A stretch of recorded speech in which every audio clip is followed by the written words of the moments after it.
Hello, and welcome to the Human Being 101 podcast. I'm Kathleen Schaefer, and this is Conversations with Kathleen, where we discuss how to live the mission of the Human Being Store: better people, better work, better world. At HBS, our work is based on a new way of leading in our careers and our lives, and this podcast focuses on how to do this through the lens of current events. At the beginning of May, we are seeing in the world, in the body politic, both internationally and domestically, the emergence of this push-pull between the health, staying safe, staying at home, stopping the spread of the virus, and this very strong desire that people have to get out and quote get back to work. In my previous podcast and the work and what we've been talking about at our open Lead and Succeed membership sessions, you've heard me talk about this idea that some of the reflex is to get back to the assembly line model that wasn't working for any of us. And while that's true, what I wanted to focus on as we turn to early May and warmer days, this idea of wanting to get out and to connect. Nature's starting to bloom and grow, and there's just a natural inclination for us to want to get out and move around again. Unlike sometimes when it's colder, staying at home is a little bit easier. And this podcast is about connecting what's going on in the world to how you can lead better in your career and your life. And today, I'm instead of going from the outside in, I'm going to go from the inside out, because one of the things that can help us navigate through this era of coronavirus into the world that is in many ways being created anew is to look inside and to look at what's going on with each one of us as not a reflection of what's going on in the outer world, but perhaps the creator of what's going on in the outer world. So what I want to ask each of you to consider today is, where in you is this push-pull going on? I mean, we see it everywhere. And for many people, they were fatigued by the push and pull before all of this happened.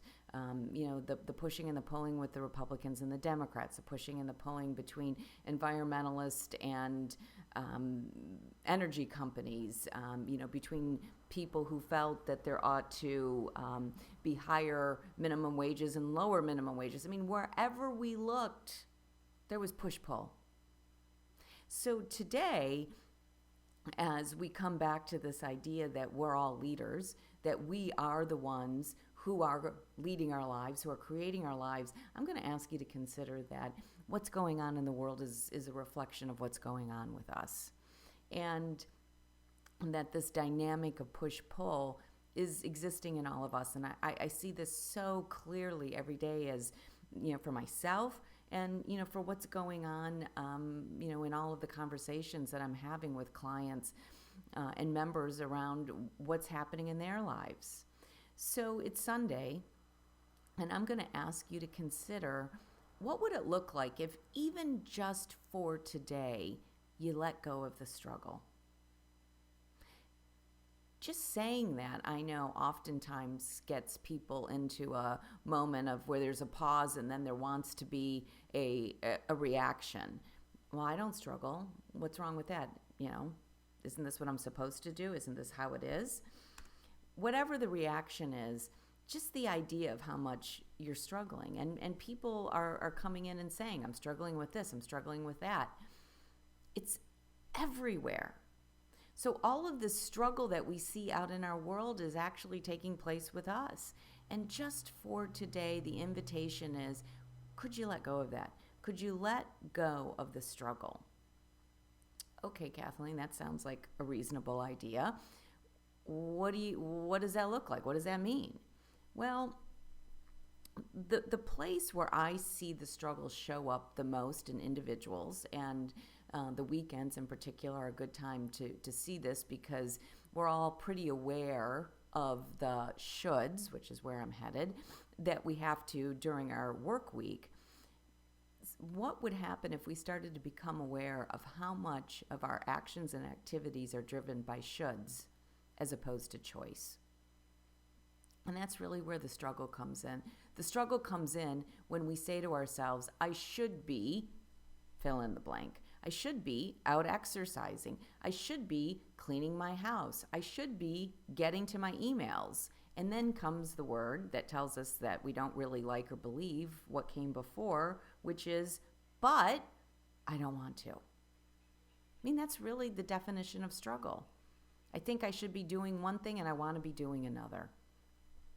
And this split, this struggle that's going on within each of us is, again, what's happening in our body politic. And the body politic in our societies and our organizations, I call this cognitive dissonance. It's where we're saying one thing or we're doing one thing and we're thinking or saying or doing another in truth, right? There's a split. And more and more we're able to observe people who are saying one thing and meaning another in terms of our leadership. But how often is that us? I'm sitting here doing something, but I don't really want to be. So the next natural question that comes up for people is, well, okay, what if I only did what I wanted to do? Then I'd never really do anything, and I'd never accomplish anything, and I certainly wouldn't have a job, and I wouldn't get paid, and my kids wouldn't get fed, my house wouldn't get clean, and, all heck would break loose. And again, the question here is that true? Is it really true that there is nothing that is going on in your life that you enjoy? The question is, how are you choosing to engage with it? And that's really what I'm suggesting here.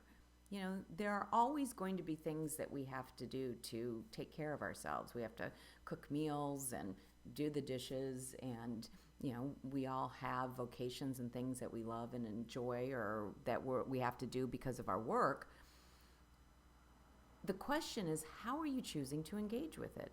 Are you feeling that it's a should, or are you making a choice to do it? And, we've come to the essential leadership quality that we talk about here at the Human Being Store in the Leadership Connection model, which is conscious choice. And so if you really want to start to let go of struggle in your life, the way forward is to get conscious about what you're choosing and how you're choosing to engage in it. And what I'm suggesting today is just to take these first steps of even recognizing how often you are out of habit, out of reflex, just engaging in things that you feel like you should be doing that you don't really want to do, rather than taking a step back and looking at, what is it that would feel good for me to do? And, here at the Human Being Store, we suggest that the first step here is to get connected to your gift, that part of you that makes you uniquely you, that part of you that you enjoy, that when you can become conscious and aware of who you are and what you enjoy, then moving into activities starts to get easier. My guess is, while many people, 70% or more, say that their job is just a job, is that there are parts of their work that really do resonate with who they are and their gift. And that when you can find the joy and the satisfaction in those pieces and you focus on those, taking a step into those allows you to take the next step toward things that maybe in this moment don't feel so good to you to do, but once you get started and you get going, they feel good. One of the things I find, again, in my own practice with my work, I see all the time with our team, with clients, is just the mindfulness of to take one step. Take one step in doing what you love. Sometimes that may be to go do something entirely different first and be refreshed and renewed by taking the bike ride or going out for the walk or sitting and reading for a little bit. And if that is going to allow that connection to take place, then believe it or not, and I never thought I would probably say this, there can be joy found in even cleaning the house. And the joy in cleaning the house is that you like a clean house, that it brings order, that it feels good for you and everyone who's in your home. So yes, when you sit here right now, the idea that you have to go clean the house may not feel good. But, again, as you connect, as you choose it, as you choose the positive reasons, what you're really doing is you're letting go of the pushing and the pulling. And if you want to get rid of struggle in your life, indeed, if we want to get rid of struggle in our world, the one thing that you can do, people are asking all the time now, what can we do to help us get through this? The one thing that you can do to lead is to let go of the struggle and the pushing and the pulling in you. And as you do that, you inspire those around you. Everyone always thinks leadership is about getting to these pinnacles of power and position. And from there, you're able to dictate to others how they can be. That's the old industrial assembly line model that's died. Leadership is about living the best of who you are, putting your gift out into the world, and inspiring others to join you, not because you're forcing them to, because you're the overseer on the assembly line, rather to inspire them through your own alignment and connection and joy and satisfaction and happiness. No one ever learns, no one ever engages, no one ever contributes to their fullest and best when they feel like they have to or they should. True engagement, true satisfaction always comes when people make a choice. So if you want to create a better world, and I know that if you're listening to this, you do, then the first step today you can take right with you right now. Let go of the struggle, let go of the shoulds, connect to your gift and the best of who you are, and just take the next step based on your own joy and satisfaction. I'd love to hear how this goes with you. If you have any insights or thoughts or experiences with this, please reach out to me at Kathleen@humanbeingstore.com. We'd love to have you join us at our open membership sessions where we discuss issues like this. People bring questions forwards. It's just amazing the transformation that people are experiencing by engaging with this work on a regular basis. If you're interested in joining us, please reach out to hello@humanbeingstore.com and we'll send you the information. And until next week, I wish you a wonderful struggle-free Sunday and a very joyful week.